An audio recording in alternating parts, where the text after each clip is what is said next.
Transfer case service is probably the easiest of all services. It's a drain plug and a fill plug. Now, if you have a skid plate like I do, you're going to want to remove that. This is a ZR2, so I have a skid plate. Other makes and models may have skid plates as well, but if you have direct access, then even easier for you. But I'm going to go ahead and pull off this skid plate, and then we're going to start draining. This is your drain plug. This is your fill plug. See how easy that is. So this is an 8mm Allen. I'm going to go ahead and put that on there. This is a one-time use plug. So I'm going to reuse these, but it is recommended that you only use this one time. So if you're going to be replacing it, be sure to get the correct one and make sure this is pushed all the way in. Otherwise, you'll strip this out. And we're going to go ahead and loosen this up. This is torqued back down to 15 foot-pounds. I'm saying that now in case I forget. We're going to go ahead and get this one started like this. And we're going to get this one also removed. That way it'll drain better. If you don't do this, then it's going to get little burps of fluid coming out. So we'll take this top one off first. So we'll take this top one off first. And we'll go ahead and take the bottom one out.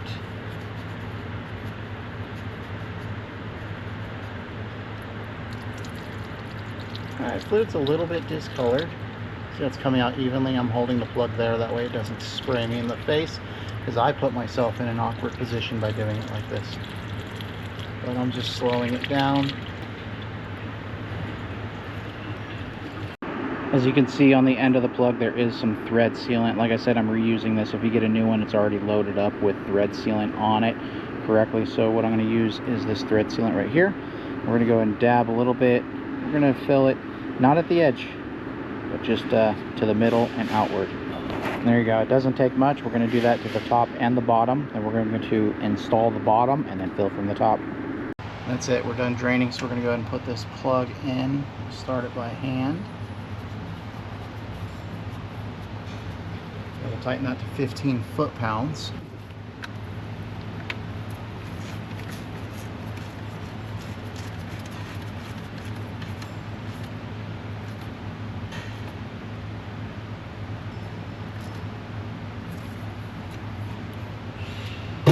Now the fill plug is still removed. We're going to go ahead and start to fill.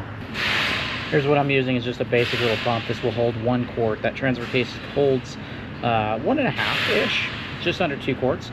So we're going to go ahead and pump all this in and then fill it up with deck 6 and then let it flow out. We're good to go. Alternative way to fill is if you've got a cap like this.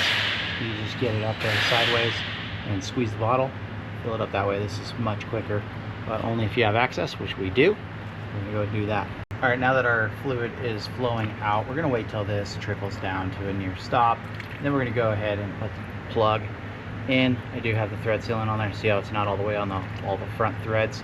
I'm trying to keep it out of the transfer case. But I want to point out too that this is not magnetic. I thought it was when it was going to come out, but not magnetic. Just a basic plug. I know, too easy, right? So now what we need to do is just clean this off. Again, these are 15 foot-pounds each. I suggest you get new ones because that's what the manual calls for. But we're going to go ahead and clean this up, get the skid plate back on, drive around, good to go.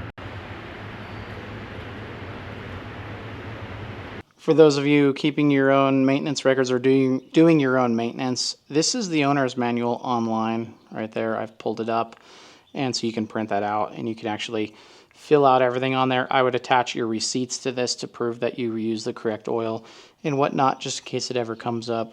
And yeah, they make it super easy.